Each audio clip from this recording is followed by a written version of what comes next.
All right, everyone. We are back with another interview recap of a recent tournament. This time it's our very own Bob who went to the Bugeater tournament recently. So we're going to talk a little bit about his experiences there, go over his list, go over his opponents, and hopefully gain some insight into what the meta's like right now. So, Bob, why don't you tell us a little bit about your list? All right. Yeah, it was a great time in Omaha, Nebraska, central of the country.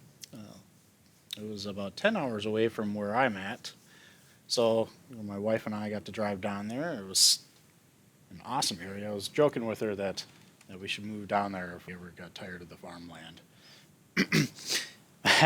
But, so my list. So I spent a good deal of time, probably 3 or 4 months, messing around with this list, and I finally settled on one, primarily due to painting. So I'll go quickly over it. I'm not going to go too detailed into why I chose everything initially, but there are some questions that we go over later that I'll kind of dig into a little bit deeper. So for the HQ, I picked at Captain on a Bike with Teeth of Terra with Frontline Commander. He was primarily intended to be escorting our Vanguard veterans. I also picked Chaplain Grimaldus with Litany of Divine Protection and Oath of Glory, and then obviously the Litany of Hate.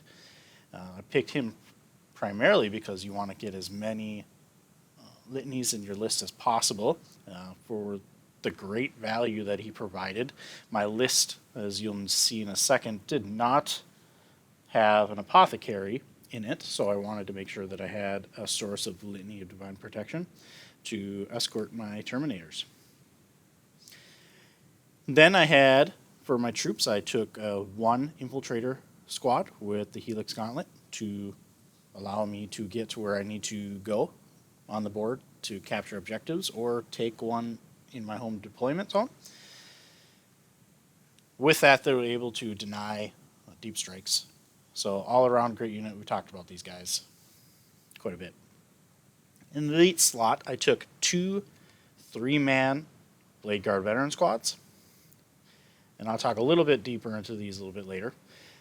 I took a Leviathan Dreadnought with the twin Volkite Cavaliers. And I also took the Storm Cannons on both arms and two Hunter Killer missiles. I took an 8-man Terminator squad with Thunderhammer and Storm Shields, and two 10-man Vanguard veteran squads with mixed weaponry. Relic Blade, Thunderhammer, Lightning Claw, and Chainsword for ablative wounds on those. You'll see in the list there the breakdown. I also took two fast attack units of one attack bite with multi-melta each, and then a Devastator squad with grav cannons for sitting on my home objective. So, and then I finally had the Cenobite Servitors for my 12th separate unit. So overall, the list was designed to counter the meta in general. There wasn't a really good way to fit in Drukhari counters, but primarily that's what the Leviathan was there for. The Marine meta is mostly what I was going against to try and counter, because those are going to be the big things that were in the meta at this current point in time, whether it be our White Scars or Death Guard, Dark Angels, things of that nature, and the Marines in general. And then we had just the Vanguard there could take care of all threats on that. So it was a pretty well-rounded list for me. It performed pretty well for me over the course of the game, but we'll talk a little bit later on some of the changes that I'm going to be making on the list itself, because it does need some adjustments. Awesome. Yeah, so tell us a little bit about what your favorite secondaries were. Did you mostly pick the same ones? Were there any outliers that you either liked or didn't like? So I'll be honest with you. There was only one game where I actually did not take the standard three that I most commonly took. So I took Engaging on Fronts, Scramblers, and Oath of Moments in five of my six games. There was one game, I don't recall which one, where I took a book mission on it, simply because it was a little bit easier to accomplish that than Oath of Moments. And honestly, I probably would have taken the Oath of Moments on it. I actually think that was game four that I did not take Oath, which was a Necron matchup, my second of the tournament. So overall, my three common ones were very easily scored, and I'll be honest with you, that was where a lot of my points came from. During the tournament, many of my games did not go through the full five turns, whether it be by speed of the games being played or just something coming up, uh, whether it be a judge call or my opponent having a ton of models that having to be moved, that type of thing. Yeah. So Was do you think any of that was shaking off rust? I know this is your first tournament back since COVID started, so anytime haven't been able to play for a long time, at least for me personally, sometimes there's always that rust that you got to shake off where you're, trying to decide on things. Did any of that play a factor in that? yeah, the decision making process. The first couple games, I noticed that it was coming into play a little bit, slowing down, trying to be a little bit more methodical in my choices and what I was going to be doing. But what I found actually was my biggest detriment, and I corrected this on day two, was how I was rolling some of my dice. That was the biggest Really? takeaway. Really, it was Vanguard veterans when they would get into combat. I was trying to parcel it out of their attacks into separate piles and get them all together and using their attacks separately. Where a lot of times I didn't even need to roll all those extra dice for things like the lightning claws and the chain swords because I was killing whatever I was killing with just the relic blade and the thunder hammer. So what Oh, I okay. will likely do in the future is just roll what I need to, and if I need to go with additionals, I'll do that because then you have all Hit the with the hardest re-rolls in things there. first. Yep, yep, absolutely. So that slowed my game down a lot. Is having to do that, and then my opponent's rolls on it, and honestly, the boards were really packed with terrain, so we had to be really careful on where we were rolling all of these dice because we didn't get supplied dice boxes. I brought one of my own, but with the amount of dice I was rolling into them, Yeah, I need to invest into a bigger dice box. yeah, yeah. So that really cut down on my time. One of my games, I did get time clocked, and we had no problem, finishing our game in that one or getting close to the end. I think we went to the end of four on that one, or we got called. But so Nice. Did you have any particular matchups that were either, just a straight counter for your army, or your army was a straight counter for theirs, that were particularly tough or easy? I'll be honest with you, there was not a really a list that where I was just countered or countering an army. Marines are pretty good about against most opponents, but I did face the eventual tournament champion in my game two was against Drakari. Matthew brought the pretty prototypical Drukari list with tons of liquefiers, and there really was not much I could do. I Yeah, played it close the first two or three turns, but I lost 50% of my forces on turn one due to liquefier losses and dark lances, and it was basically just me trying to scrape up as many points as I could on the second time right. around on the turn two and Fortunately, three. fortunately, that build is no longer viable because liquefiers were really nerfed hard. They're no longer eligible for the Dark Necromancer's buff, which was the whole crux of that build. So we won't have to worry about seeing that on the table anymore, fortunately. Obviously, this tournament happened uh, too close to the FAQ for them to change it around on their players. So this was playing under the old rules. Um, tell me a little bit about. You mentioned Grimaldus earlier. He's your only chaplain. Did How did he work out for you? I know a lot of times you and I both have preached taking like a Master of Sanctity because we can get really reliable litanies with that. How did having Grimaldus only be able to roll his just the normal 3 up like other chaplains impact your list? Was it you know a detriment, or did it not matter much? Yeah, Grimaldus was actually pretty amazing. I won't lie to you. So there's always this fear you can't get the ancient breviary to re-roll those litanies. Obviously, that's kind of a big thing. But I missed maybe 2 litany rolls the entire tournament for him over all of my games, Nice. and I never missed divine protection. So he was using that on the Terminators, and they were basically my Oath of Moments farm. And they sat in the middle of the board, killed anything that got close, and tanked wounds. So it he was an amazing 95 points for my list.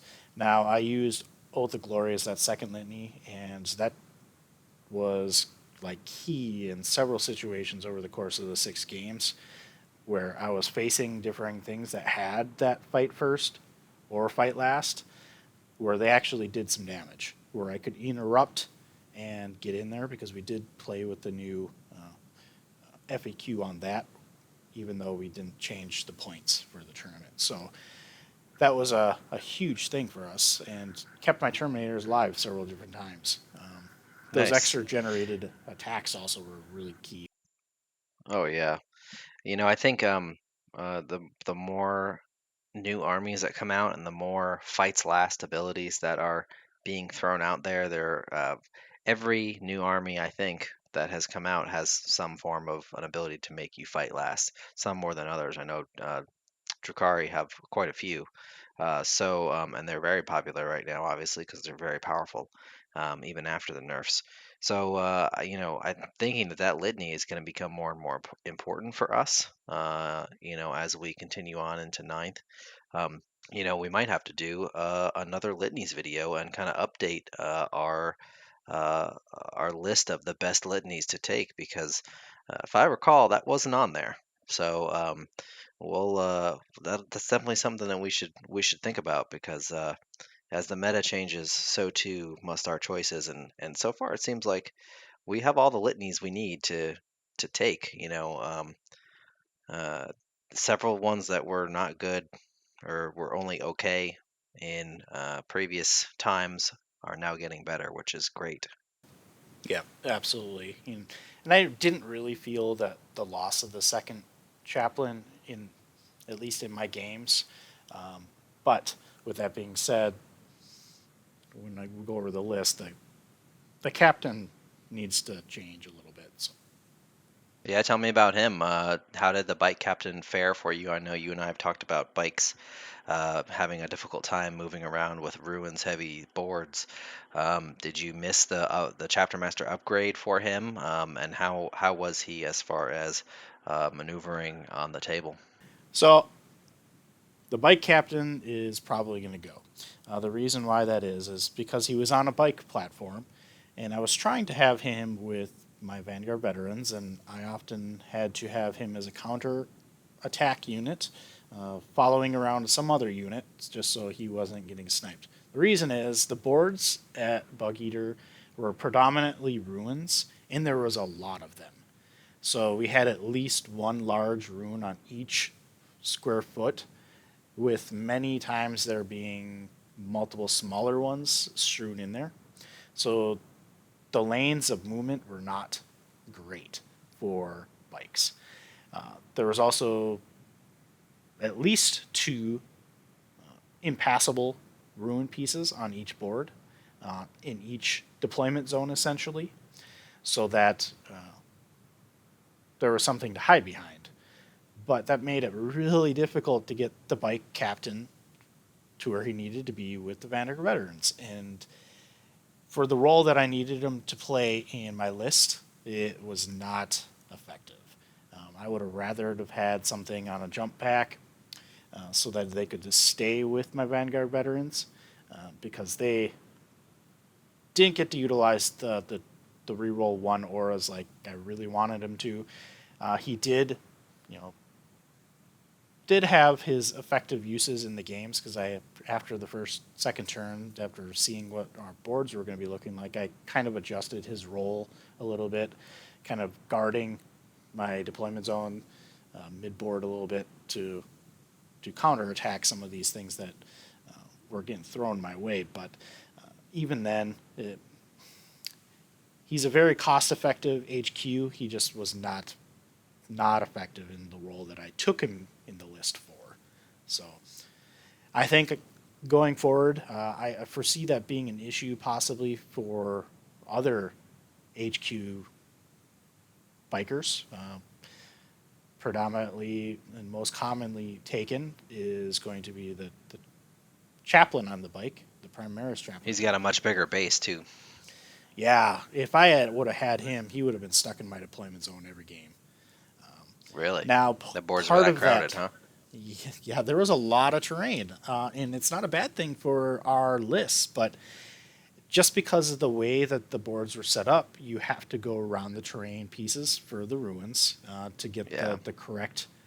And even losing 1 or 2 inches to going around a piece of ruin keeps them out of the range of the Vanguard veterans. So that was it's kind of a problem. It's not as bad if you assign them to something else in the list, but I already had Grimaldus following around my Terminators, and they were basically going to be sitting in the middle of the board. So I didn't need them to advance, so I could have just used a standard chaplain for that, or captain, and they would have been just fine. Yeah. You take a biker to get across the board, and there was no way that was going to happen. Yeah. So, speaking of Grimaldus, you mentioned that your divine protection went off every turn or every game, which is great. Obviously, we're not always going to be that lucky, but I'm guessing then because of that, you probably didn't miss the apothecary as much as maybe we thought we would. No, honestly, even with the divine protection, it's kind of a joke that kind of happened throughout the tournament. Some of my opponents would come back and watch some of the games and comment on how I never ever rolled any of the 5 pluses that I need to save a tournament. I think I maybe got like over the course of all of them, probably a dozen saves, which I mean it's okay. The 5 pluses is still good. My luck is just not very good on the Field of Pain. But with that being said, my Terminators just would not die. Part of that is going to be They are super durable. yeah, they're very durable, and the threat of having to shoot into a 5 plus Feel No Pain buffed Terminator squad deterred shots, I think. So while they didn't have the apothecary, and I would have used it, when I lost some of the things, but when I did lose Terminators, they were all at the same time. It was the focused fire, taking them out in one fell swoop. So it wasn't really like pinging off a Terminator here, a Terminator there that I really saw. It was really focused fire that they really experienced, and it was from multiple units. And typically when they fought against the center of the board, against something, it was 2, 3 units trying to kill them all at once, and that character having that apothecary would have died. It wouldn't have seen any action. I feel as if it wouldn't have been very effective. I faced several lists that had sniper capable units, and it would have just died. So I didn't miss the apothecary, and especially with the points changed now, I probably will still keep them out of my list. How about your other Storm Shield toting 3 wound models, the Blade Guard vets? I remember you told me that you were really enamored of the little 3-man guys. How did they do for you? So way back when fifth edition, ninth edition came out, and we Jeez. did some of those conversations initially about the Blade Guard veterans and how I used them, I didn't use them for attacking. I have always used the smaller units kind of to hold the mid board and assault the flanks of my list. They have the big assault units that go down the center, attack the other side of the board with the Vanguard veterans, and these guys are just ignorable from your opponent. And that's how I use them in this list. So they were pretty much the MVP of my list. You think a 105 point Blade Guard veteran, they're not really going to kill anything. These guys are so annoying for my opponents. Now I'm not going to put words in their mouth, but if I were on their side of the board with the amount of attention and shots that they literally put towards those guys, I would have been so annoyed. So what I usually did with them is I would skirt them along the side of the board, and they would claim objectives, sit in cover, and counter strike. So if something got close to those side objectives, they would assault in, kill whatever it is, because it was typically something small that they could spare to try and capture it. I'd kill them, consolidate right back onto the objective. What I was seeing throughout the course of the tournament was opponents were not wanting to put focused firepower into a 105 point unit, so they were taking pot shots at them, and they would not die. They literally would not die. So they would kill the first one, and they're like, it's not. I can deal with that later. Put all the main stuff in Terminators, Vanguard veterans, because they're in my face rampaging. But they would shoot that, and it wouldn't be sufficient to kill them. They would forget about them or put something weak against them, and the Blade Guard veterans are perfect for that. Perfect. It's a cheap 105 point unit that literally just racked up primaries for me, and I can't speak enough about them. They're really small and compact. That was the role that I gave them, and they did it phenomenally. Even the last little part when they finally got them down to the one man, it just seems like I was, getting those storm shield, and they just, I could tell it's like, So now I have to put you another can roll the unit. 4+ storm shield, but not the 5+ in feel no pain. Yeah, I know, right? It's just crazy. I can play up and down with How those do storm you shields. how do you feel about them versus taking either one or two 5-man units versus the 3-man unit? So if I need them to be a dedicated close combat unit, then I would be okay with the 5 man. And some of my newer lists have that. But in this particular role, I needed a couple more units in my elite slot that were small and compact to give me more threats on the board that could go and advance and capture objectives. So initial lists were very elite. I didn't have as many units. I was running 8 to 10 units in my list, and I felt that that just was not enough to effectively spread out across the board. Now, I honestly think probably my 2x3 Blade Guard veterans was probably the best decision I made in that particular list. But the role would be different, I guess, if you went to the larger squad. They would be more focused on getting to the opponent. They would be more akin to a Terminator unit at that point. Well, obviously, you can't get to the size of the 8-man Terminator squad that I was using, but they would be an actual close combat unit. That would be Yeah, one of those things that you would want to buff. right. Whereas mine were Use like, hey, transhuman, things like that. yep, exactly. Yeah. Where these 3-man units were, hey, ignore me. I'm just a 5-man unit, and they don't do enough damage to really threaten me. But when I really need to kill them, I can't. Yep. So they're really, really good in that role. I'm fond of calling units like that popcorn units. They're cheap, 105 points. They can be deadly to your opponent.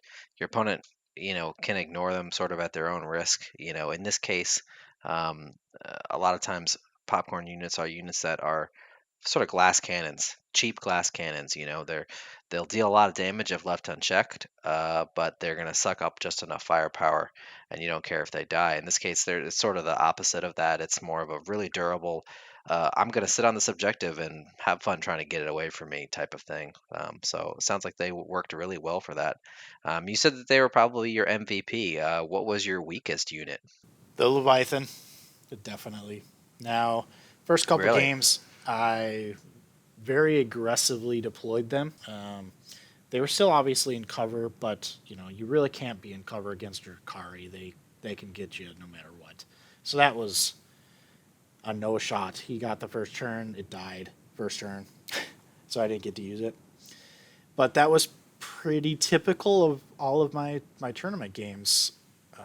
They got one turn of shooting off on him. There was a couple games where he did do well, like game 5. He stuck around the whole game, and he was huge in that game, instrumental in winning. But the other games, other than that, I was playing Chaos Space Marines in that particular game. But all the other games, he was a liability. Honestly, I didn't get his value back on Interesting. him. What do you think his weakness was? Why was he killed so often and so easily, despite being seemingly pretty durable with an invulnerable save and -1 damage? You'd think that he'd be solid. Yeah, but he was also the one long range unit that I had in my list, so he was threat number 1 for all of my opponents. Now, being on boards with all kinds of ruins, you also have to be very careful about dreadnoughts in ruins. So it was very hard to maneuver him around the board as well. So I had to put him into basically walking lanes to be able to give him some shots, both during deployment and after the first turn. And my opponents took advantage of that. Now he does have that additional durability, but it was still a 5+, and as I touched on, my 5+ rolling is not so hot. Can't roll 5+, yeah. Another thing I think too is probably people are still remembering the pains of the unkillable Iron Hands Leviathan from Eighth Edition, and it's one of those things that people remember. Oh my God, it's this unit. I have to kill it. I have to kill it now, and they just dump everything they can into to make sure that it dies as soon as possible. We've seen that throughout the ages. The distraction Carnifex is one of them. A Vindicator back in the day was like a huge fire magnet. I remember, and in today's meta, I think it's become the Leviathan because of that Iron Hands build. So, tell us about your games. Who were your opponents, and how did those games go for you? So I'm not going to go too terribly deep into each game. You can find my scores up on uh, Best Coast pairings. But my first opponent was against the Salamanders. It was a fairly competitive Salamanders list, but he played it very conservatively, which allowed me to basically bum rush him across all of the ruins, and I was able to absorb all of his main Melta weapons with my Terminators, with their additional durability granted by the protection. That was one of the few games they actually did take some 5+s. But the problem with his list is he had a good chunk of his Melta and Flamers in a big biker squad. And once I was able to eliminate that and take out his HQ units that he was basically using to buff that unit, it basically folded for him. He had enough units to spread around the board to try and capture objectives, but I killed that big unit for him, and then the rest of the game was mine at that point, due to me being able to spread my Vanguard veterans around the board. Second game was against the eventual tournament champion, Matt Root, as I mentioned. He was playing Drukari. He had tons of liquefiers. He, incubi, the various different things that you would expect in the pre-nerf Drukari, Razor, Flail, Competitive Edge, Succubus, that type of thing. And honestly, he had a ton of raiders after he blew up my Leviathan and several of my shooting units. The Grav Devastators, a lot of my support pieces that were able to get into those raiders. It was kind of went downhill. He was able to get line of shot due to the extreme range of those raiders, and his first initial couple turns with those dark lances were well above average rolling. So even if I would have got average, it would have been a lot better situation for me. But he got a lot of good rolling on that first turn, second turn, for those dark lances, and that really took a big chunk out of my list. Math does not support the way that he rolled, but he's an excellent player. I've played with him before. He actually is an older Black Templars player from back in the day, so that was kind of cool to see him. He has not been on the tournament scene for quite a while, due to him going to school and all that fun stuff. But this was pretty one-sided for me after that first turn. Third game, I played against a Necron player. Again, pretty competitive build. Lots of Scarabs, but he was very conservative in how he was playing, and that really hurt him. So this was one of the few games that I did not play on a runed-based board.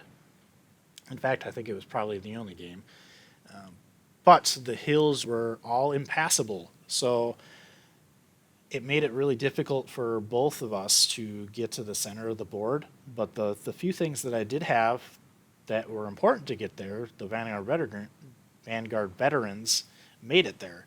And I was able to get a turn one charge off on his side of the board against his Scarabs that were holding his deployment zone objectives. And he basically played defensively the entire game because of this.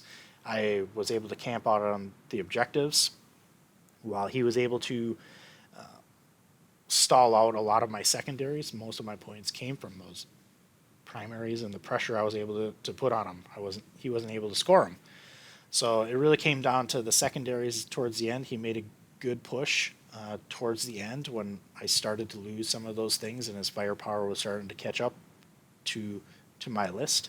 And he almost pulled off a win, but unfortunately, due to the early game pressure of my primaries, I was able to do that, and that's one of the great things about the Black Templars. We can get that pressure on the opponent, then we're going to be well on our way.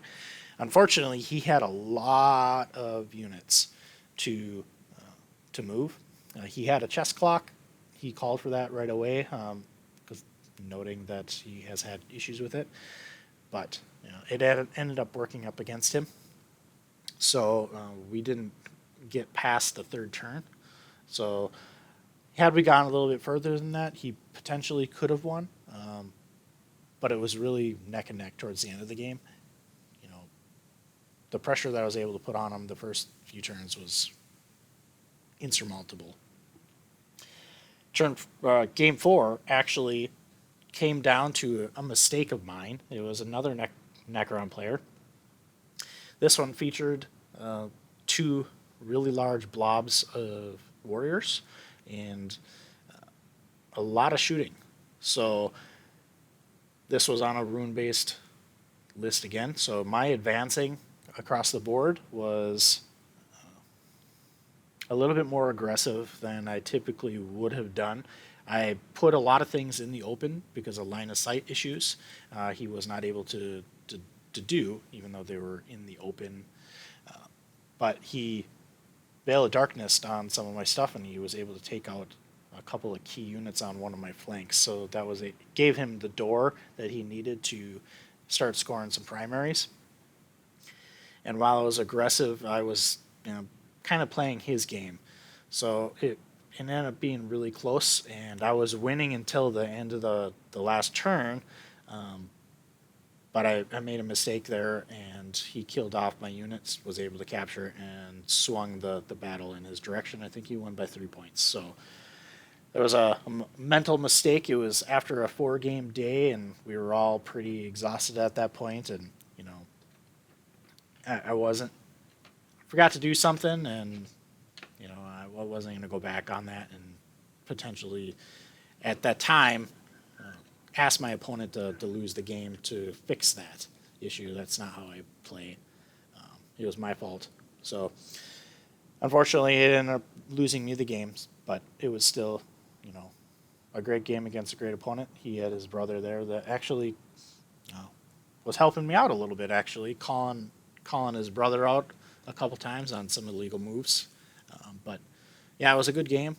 At the end of the night, we were 9 o'clock at night playing games, so towards the end of it, you kind of expect a little bit of mental errors on that one, but that one was really close. Game 5, the next day, let's see, I was playing the Chaos Space Marines with a focus on World Eaters. So this one, my opponent was extremely aggressive, so I played conservatively, which is not normally how I play, but in this particular case, I knew he was going to be rushing towards me, and I was able to basically capitalize on it. A lot of people will say, well, one wound Chaos Space Marines. My list has a ton of D2 weapons. It would not have mattered. Once he basically charged blindingly at me with everything he had, I was able to pick what I wanted to kill, focus it down, kill it. He did also take a Leviathan, and that thing was pretty much impossible to kill because he can actually make 5+ saves. And this game would have been a lot less close if that thing went down. So he almost got tabled. I think he had 1 unit left on the board when we got called out, and it would have been a crushing victory. As it was, I think I still beat him by like 40 points, 40, 50 points. So Nice. it was a great opponent.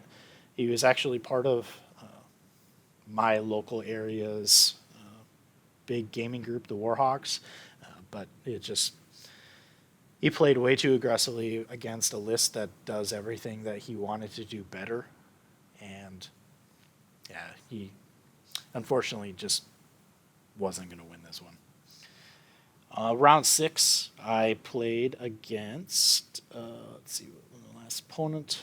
Oh, Sisters. Yeah, this one was kind of one of the bad games. So just like the Drakari, They we got a had a lot of lot of shooting. shooting. Yeah, it was a lot of shooting. This one was a little bit more mixed board, so to speak. So there was a lot of impassable, but there was also some ruins in there. So it was a little bit of mixed. So when I say impassable, they were ruled these tall plateau pieces that were probably about 1.5, 2 feet tall, probably about 6 inches across, and they were ruled that you cannot go through them. So that made a lot of movement issues for both of us, but he had the range to do something about it. He took what is pretty typical for Sisters is the 3 Retributor units with the multi-meltas. He didn't have any close combat units in his list at all, which is not normal. So had that been the case, then I think the game would have been a little bit closer. But I didn't have enough shooting to really compete with him the first turn. So he had 3, I forget the name of them, the missile tanks in the back of his units. So he was shooting those things off the whole game at my units, shooting high amounts of missiles at my units, getting those high damage units. And ultimately, while I lost 1/3 of my units on his first turn, I screened well, but there just wasn't enough thick pieces of terrain to block line of sight for all of my units, and anything that he could see died, basically. So what he didn't see was what was left of my army. So my first turn, at the bottom of the turn, I was able to get across the board pretty much right away and get into his lines. But he was very effective with his fallbacks and shooting. I killed a lot of mortifiers, killed all of his retributors.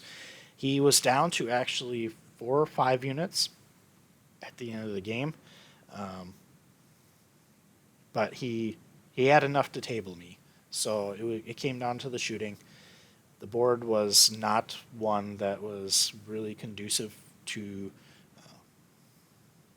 hiding everything and being conservative. This was one of those games where I was probably a little bit too aggressively deploying my Leviathan because I had great line of sights on his units and probably would have killed some, but it just went down right away like a sack of rocks. So that was a mistake on my part, but uh, we were playing sweep and clear, so there was not a whole lot that we could do for deployment and hiding. So, but overall, the tournament went very well. A little bit disappointed in my finish, but had several close games and probably should have gone 4-2. But what can I do? Uh, One loss It against an happens. I eventual. mean, you've got, like I said, first tournament back. So there's always, a bit of that factor there, and some bad luck here and there. You made a mistake that cost you one game, and I remember telling me that you did have some bad luck. Obviously we were joking about you can't roll your divine protection saves. So that all obviously factors in, and then the liquefiers. It was nerfed for a reason. So, and you said he won the tournament. So, Yep. um, you can't feel bad about that loss. That you lost to an army that was abusing something that was broken. So, um, and especially considering he won the tournament. So, overall sounds like a great first return to the tournament scene. Looking forward to hearing from the next time that you head out. What was your biggest takeaway from the tournament in terms of your list and how any big major changes to the way that we feel Black Templars should be playing? So my biggest takeaway is that we need a lot of units. So while I have been a huge fan of my big 3 to 4 uh, close combat units and what they do for the list is amazing, but I really really wish that in my list that I had more units to use. So Cenobites were great. They pretty much got me scramblers every turn or every game, just popping them in strategic reserves. But it would have been nice to have more, in your words, popcorn units to be able to kind of throw at the opponent, do the trade battle, sacrifice them, just to kind of distract the shots or whatever it needed to be. It's just so I could stay on an objective a little bit longer. So going into the list building in the future, I'm going to be looking at potentially making sure that those smaller units are either a little bit more durable or trying to get a few more of them into my list if possible. The other big thing that I noticed is I was a little lacking on the shooting. It really got nailed down, and I noticed it in again the Necron games because my opponents were primarily shooting me, and I had to just get across the board as quickly as I can to fix that problem. While the Grav Devastators did tons of work, they were basically the only thing in my list that could shoot anything other than my attack bites because my Levi died right away. So shooting is something that's going to be added to my list. Now, I would have gone to the Inceptors, and that's been very popular, but now they're nerfed to oblivion. So I'm looking at probably trying to get some Hellblasters into my list to get some additional shots, primarily to kill vehicles or elite stuff if possible. Oh, funny you should say that. Hellblasters, huh? I seem to distinctly recall a video about that not too long ago. May have to go Yeah, look that up.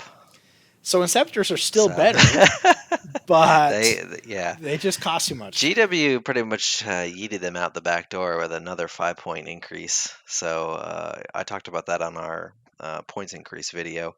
They're a much harder take now. Especially to run 5 or 6 of them, like a lot of people had been doing. They're still worthwhile taking.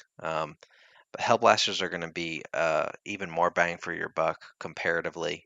And it really just depends on your list. If you're running a lot of fast moving elements and you're not going to get you're going to have to essentially buy a captain to stay with the Hellblasters, then Inceptors may be better for you. Um, but I think if you're going to be running foot-based units anyway, that the Hellblasters, can stay up with.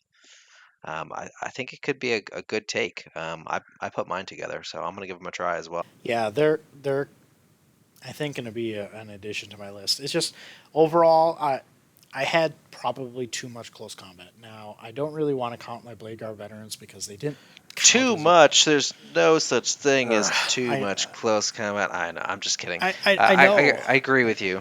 I think Uh, we do need a little bit more shooting. Just having 1 or 2 units is tough, because if they focus down a couple of your melee elements, then you can be in a lot of trouble. Yeah, and it wasn't necessarily that I was losing my close combat elements, and because they got to where they needed to do. It just I needed them to do too much by the time that they got there because I had lost all my shooting elements. So even though they did fearsome tally to my opponent, they were rampaging in their deployment zone, preventing objectives, that stuff.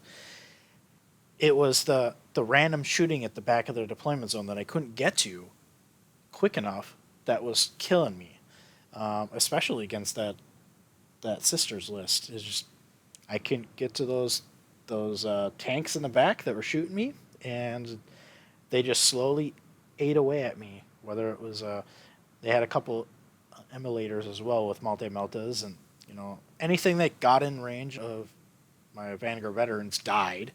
They were really, really, really, really good, and they still are really good with their points increases on the storm shields and the jump packs. But I needed them to do too much, and there's only so much that they can do. Now, I typically kept them together in the 10-man units. I did split them during the Drakari match, but that didn't matter. They still died. But, I had that option if I needed to do that to combat squad them. But Yeah. it just was between only having the single attack bites, which I think is still probably the right choice for maneuvering purposes, and just grabs and the Levi. I need something more. Now, the Levi is not going to be in my newest list either, but I am exploring the possibility of using 2 Redemptors with Aurelian Shroud. I've talked about this probably about a month ago, my ideas with doing that with you, and I think you posted in the Yeah. Discord about it. Yeah. We kind of came to the same type of list at the same time, kind of looking at it. And actually, Sasha utilized that similar list as well. We're hoping to interview him soon as well about that. In Atlantic Open, he got second overall. When you account for the painting, I think he finished eighth on battle points. But he did very well with that. And the Aurelian Shroud is a 4+, so you pop that when you need it. Hide them behind line of sight things, which is possible. Even in Bugeater, I would have been able to hide them and pop that shroud when you absolutely need it, when you're in line of sight of things. And I think that the 2 Redemptors are going to be a lot better than the one Levi. So that about wraps it up for this video. Hope you guys enjoyed it. If you want to see more content like this, hit that subscribe button and make sure you click the bell icon to get notified on all of our latest content. We have a Patreon and we greatly appreciate their support. So if you'd like to get some exclusive content or you'd just like to support the channel, we really appreciate it. Also, be sure to check out our Discord. We have an active community of players on there where you can get lots of help or discussion on all things Black Templars. Thanks, and we'll see you next time.